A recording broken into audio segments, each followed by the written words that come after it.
మామూలుగా ఆవిడ అంత అంటే ప్రియాంక గాంధీ గారు ఒక సర్పంచ్గా కూడా గెలవలేదు, ఇలా చేయొచ్చు, ఆవిడ ఎవరు ప్రకటించడానికి అని చెప్పేసి, తెలంగాణ వచ్చి ప్రకటించడానికి ఆవిడెవరు రిలీజ్ చేయడానికి అని చెప్పి ఆమె మాట్లాడింది అన్నారు. మరి నిజంగానే మరి మరి హిమాంశు ఎవరైతే మనవడు ఉన్నాడు, కేసీఆర్ గారు మనవడు, మరి ఆయన ఏ హోదాలో మరి స్వామివారికి పట్టు వస్త్రాలు ఇచ్చారనేది అందరూ చాలామంది అంటున్నారు. నిజంగా మరి దీని మీద ఏం మాట్లాడతారు? ఇప్పుడు ఒక మాట నేను అడగదలుచుకున్నా. 20 ఏళ్ళ బుడపోరాడు, వానికి రాజకీయము తెలియదు, వానికి బయట ఉన్నటువంటి పరిస్థితుల మీద ఆలోచన లేదు, చదువుకొని ఉండేటువంటి పోరని తీసుకొచ్చి మీరు రాజకీయాల్లో గుంజిండ్రు, ప్రభుత్వంలోకి గుంజిండ్రు. భద్రాద్రి రాములూరి కళ్యాణానికి ప్రభుత్వం తరపున పట్టు వస్త్రాలు, తలంబ్రాలు తీసుకుపోయేటువంటి బాధ్యత ఈ రాష్ట్ర ముఖ్యమంత్రి కానీ లేదా దేవాదాయ ధర్మాదాయ శాఖ మంత్రికి అవకాశం ఉంటుంది, అధికారం ఉంటుంది. వీళ్ళిద్దరిని కాదని మీ అన్న కొడుకు ఇమాన్సిరావు, కల్వకుంట్ల ఇమాన్సిరావు గారు ఏ విధంగా భద్రాద్రి రాములూరి కళ్యాణానికి ప్రభుత్వం తరపున పట్టు వస్త్రాలు, తలంబ్రాలు తీసుకువెళ్ళిండు? ఆయనకి ఏ హోదాలో, కేసీఆర్ మనమడు ఏ హోదాలో భద్రాద్రి రాములూరికి మరి తలంబ్రాలు, పట్టు వస్త్రాలు సమర్పించిండ్రు?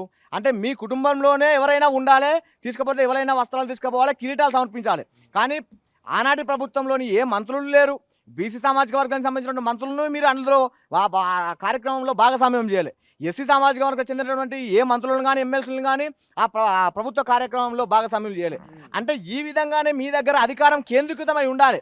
అంటే మీ అన్న కొడుకుకు ఏమాత్రం రాజకీయ అవగాహన లేని తీసుకొని పోయి అక్కడ పట్టు వస్త్రాలు సమర్పించేటువంటి కార్యక్రమాన్ని మేము ముంగడబెట్టి చేసినారు. కానీ ఈ రాష్ట్రాన్ని ప్రసాదించినటువంటి తల్లి సోనియా గాంధీ గారు కుమార్తె వస్తే మీరు ఓర్చుకోలేకపోతున్నారంటే కవిత గారిని ఏమనాలో మాకైతే అర్థం కావడం లేదు. ఒకసారి మీరు ఆలోచన చేయండి. ఇవాళ అధికారం కోల్పోయింది, నాకు కూడా ఏం గుర్తింపు లేకుండా పోతుంది. ఢిల్లీ లిక్కర్ కుంభకోణం వల్లనే రాష్ట్రంలో బీఆర్ఎస్ పార్టీ ఓడిపోయిందన్నటువంటి అపవాదం నా మీద ఉన్నది. బీఆర్ఎస్ వర్గాల్లో చర్చ జరుగుతుంది. మా నాయన కూడా దాని మీద కోపంగా ఉన్నాడు, గుర్రుగా ఉన్నాడు అని చెప్పి నీకు ఇవరకే తెలుసు. కాబట్టి ఏదో రాజకీయ పబ్బం కలుపుకోవాలి, నిత్యం ఏదో వార్తా పత్రికల్లో, మీడియా ఛానల్లో ఉండాలని చెప్పి నువ్వు పదే ఈ విధమైనటువంటి పసలేని ప్రసంగాలు కానీ, విమర్శలు కానీ, లేదా స్టేట్మెంట్లు కానీ ఇస్తున్నావు. ఎట్టి పరిస్థితుల్లో మిమ్మల్ని ఎవరు నమ్మరు.